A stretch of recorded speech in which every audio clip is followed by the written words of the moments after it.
Bisa Jakarta terus berbenah kali ini melalui penertiban parkir ilegal di kawasan Blok M Square, Jakarta Selatan. Dari praktek kecurangan, pengelola parkir meraup ratusan juta rupiah per hari. Wow.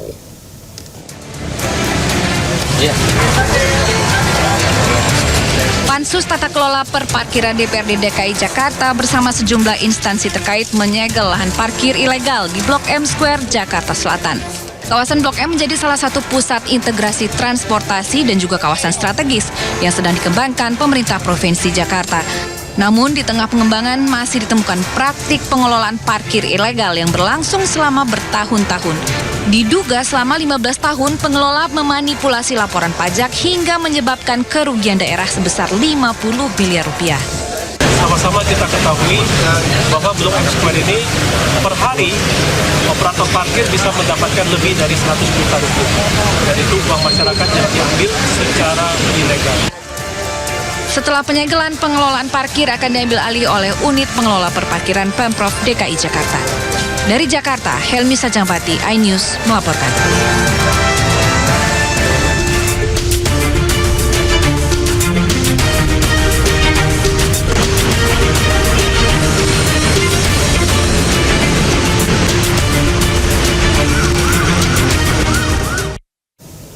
Yang bisa kita simak pantauan arus lalu lintas dan kami telah terhubung dengan Bribda Jessica Renden dan juru kamera Rianto dari NTMC Polri yang kini berada di kawasan Semanggi, Jakarta Selatan.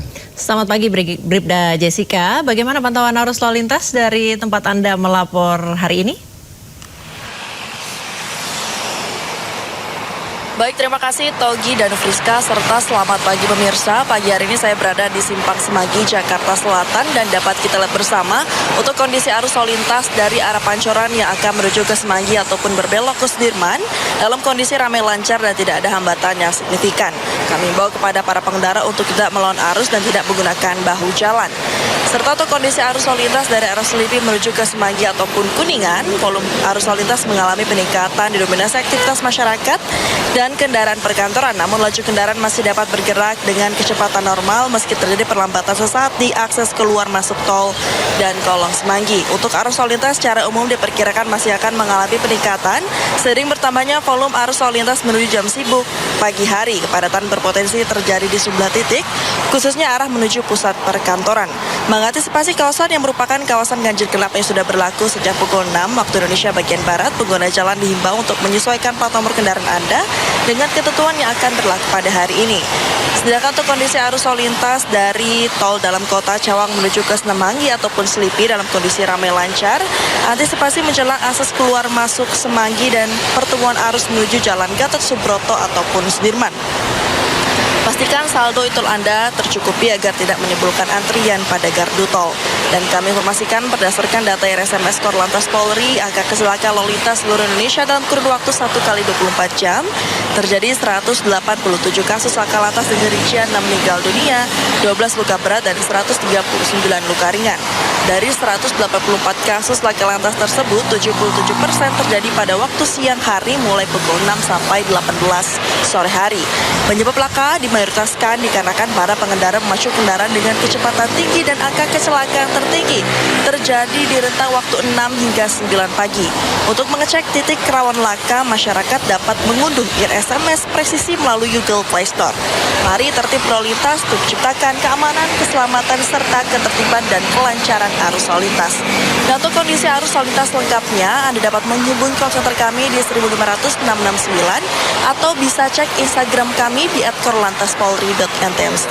Stop pelanggaran, stop kecelakaan, keselamatan untuk kemanusiaan, Indonesia tertib, salam presisi dan kembali ke studio. Ya, terima kasih Brigadir Jessica Renden atas laporan Anda. Selamat bertugas kembali dan salam presisi. Bisa praktik penipuan asmara secara online alias love scamming dari dalam rutan dibongkar Kementerian IMIPAS dan Polda Metro Lampung. 1.200 wanita menjadi korban dengan kerugian 1,4 miliar rupiah.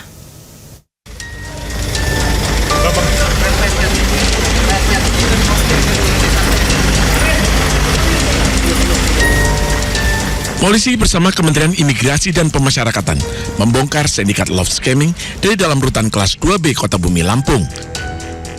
137 narapidana diamankan dan dibawa ke Polda Lampung guna diperiksa.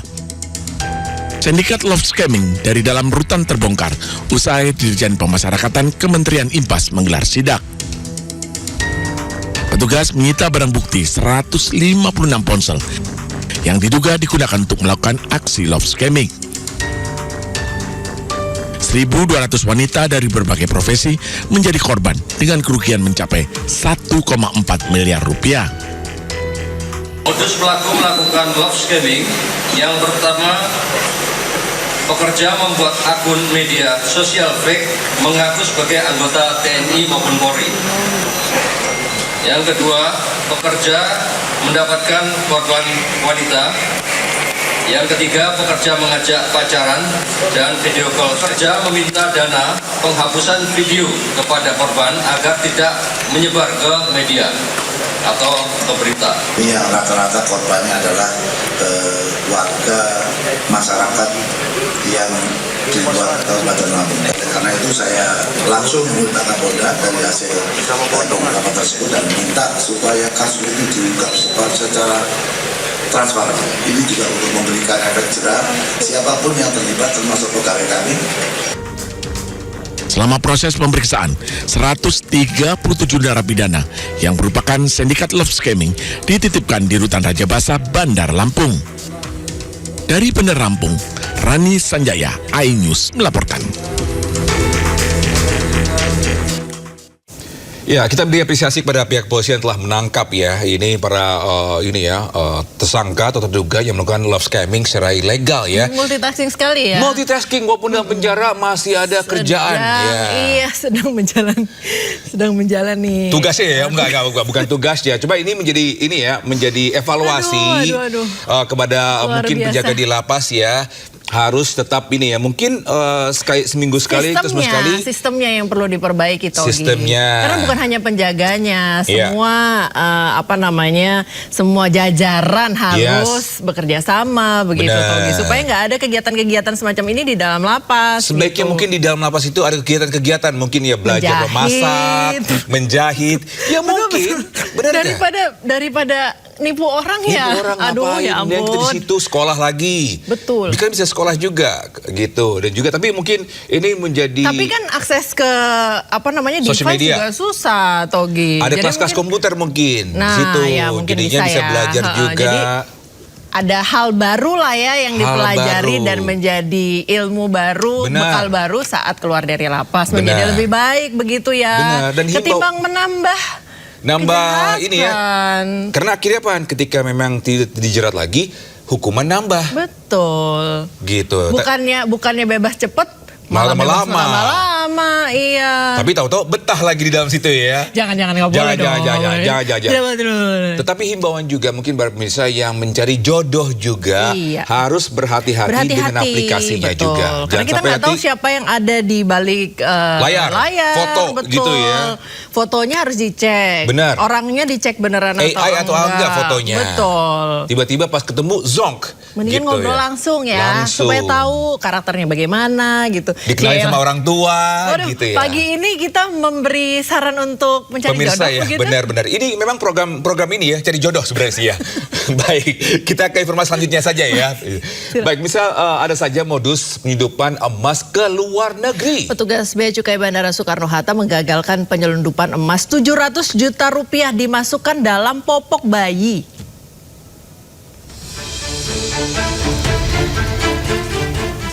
Petugas Bea Cukai membongkar modus baru penyelundupan emas dalam popok bayi di Bandara Internasional Soekarno-Hatta.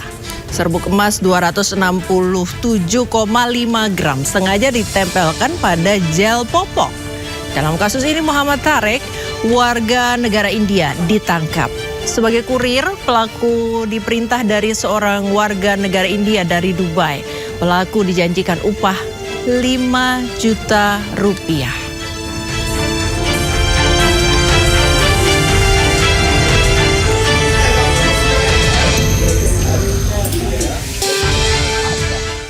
Ya, kita informasi lainnya bisa lomba cerdas cermat MPR RI di Kota Pontianak, Kalimantan Barat viral di media sosial dan membuat geram warganet, Priska. Iya, pasalnya Dewan Juri tidak memberikan nilai yang objektif.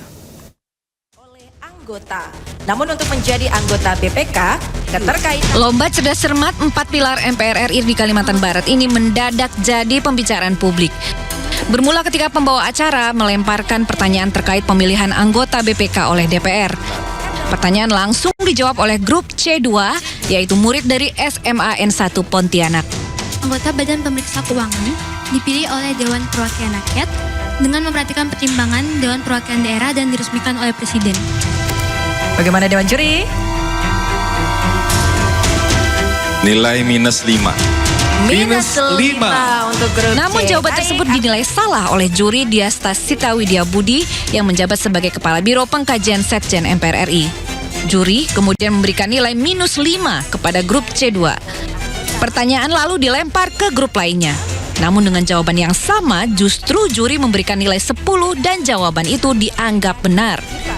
Anggota Badan Pemeriksa Keuangan dipilih oleh Dewan Perwakilan Rakyat dengan memperhatikan pertimbangan Dewan Perwakilan Daerah dan diresmikan oleh Presiden.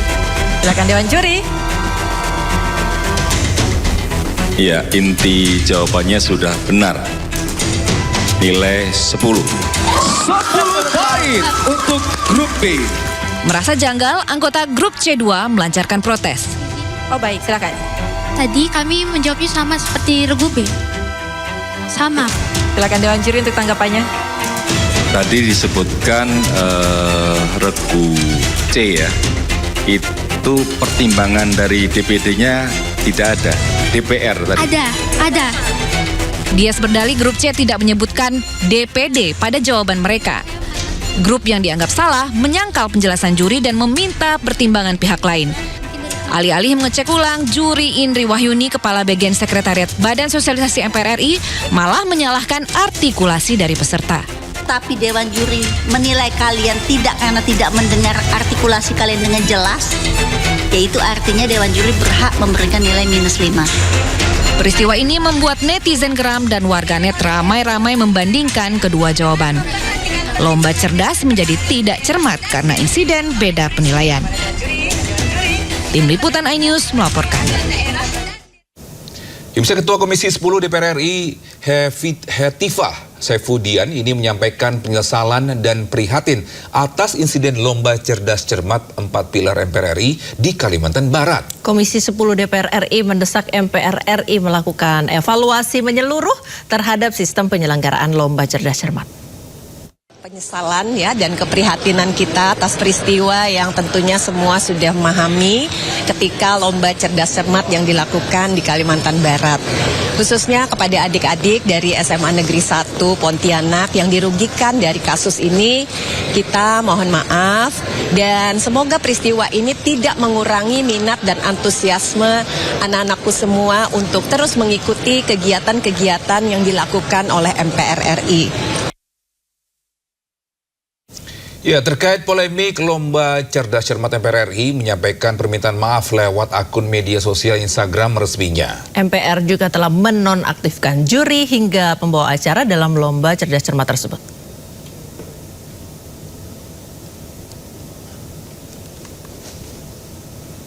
Tak hanya menonaktifkan juri hingga pembawa acara, dalam unggahannya MPR juga mengevaluasi menyeluruh terhadap aspek teknis pelaksanaan lomba.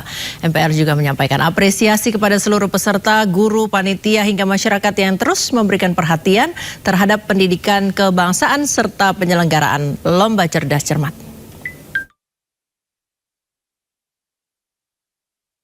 Saya Rifki Nizami Karsayuda, Ketua Komisi 2 DPR RI, anggota DPR MPR RI, sekaligus alumni SMA Negeri 1 Pontianak, Kalimantan Barat.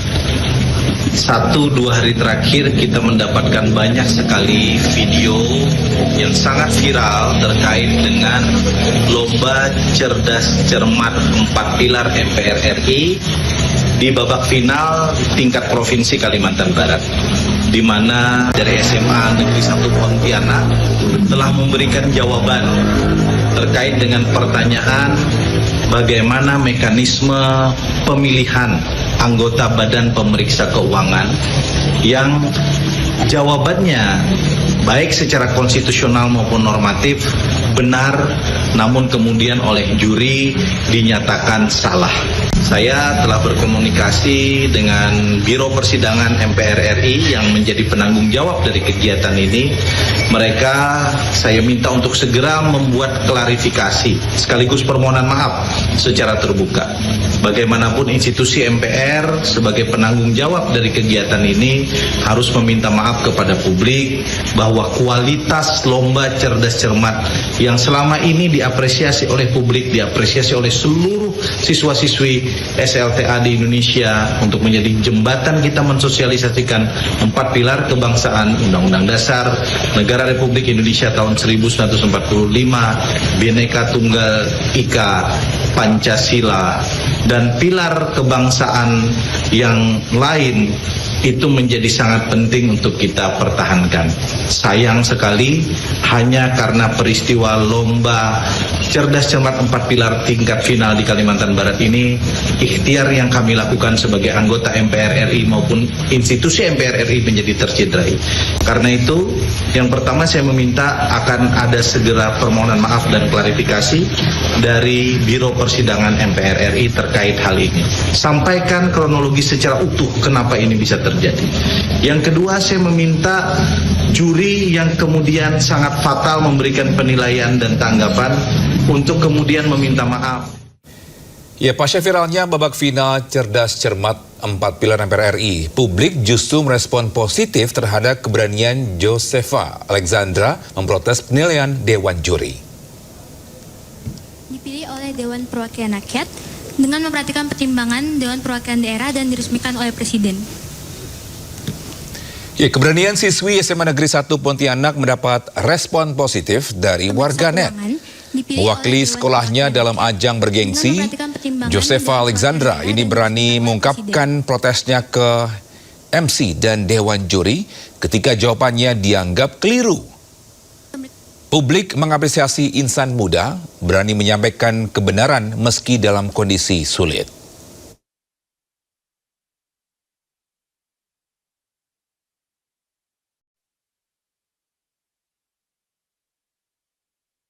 Ya, sementara itu warganet menggabungkan 2 video jawaban peserta lomba cerdas cermat pilar MPR RI.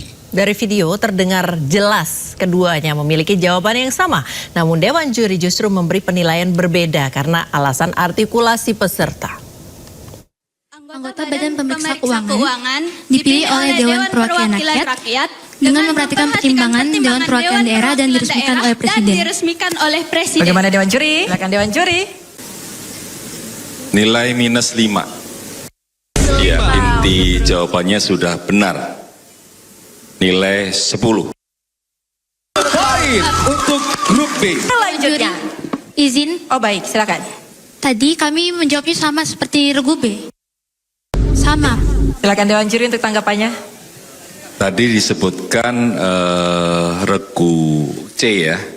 Itu pertimbangan dari DPD-nya tidak ada. DPR tadi. Ada. Seperti ini, anggota Badan Pemeriksa Keuangan dipilih oleh Dewan Perwakilan Rakyat dengan memperhatikan pertimbangan Dewan Perwakilan Daerah dan diresmikan oleh Presiden. Jadi Dewan Juri tadi berpendapat nggak ada itu Dewan Perwakilan Daerah. Baik adik-adik. Mungkin boleh bisa melihat pandangan dari yang lain juga, mungkin dari penonton, apakah ada yang mendengar saya mengatakan DPD?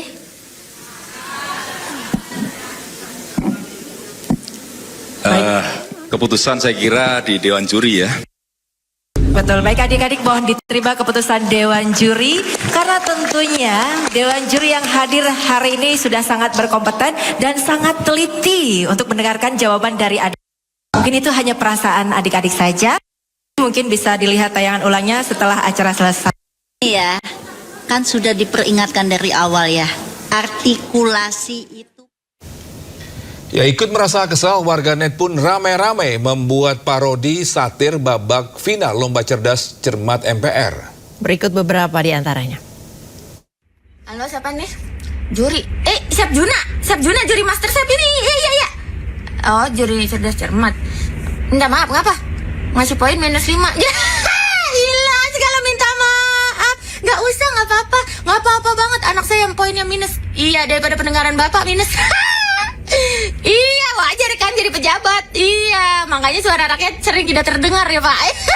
Wah, bercanda. Artikulasinya nggak jelas. Ya ilah, segala artikulasi. Bunda Maya kali lu ah. Ini lagi cerdas cermat, bukan Indonesian Idol. Bukan artikulasinya yang kagak jelas. Gendang telinga lu itu ketutupan rambut. Ilah. Iya, lagian kalau artikulasinya kagak jelas minta diulang aja jawabannya sama tuh bocah. Iya. Nggak cukup durasi. Ya ilah, buru-buru amat kayak Pak Jero tetot-tetot, heran.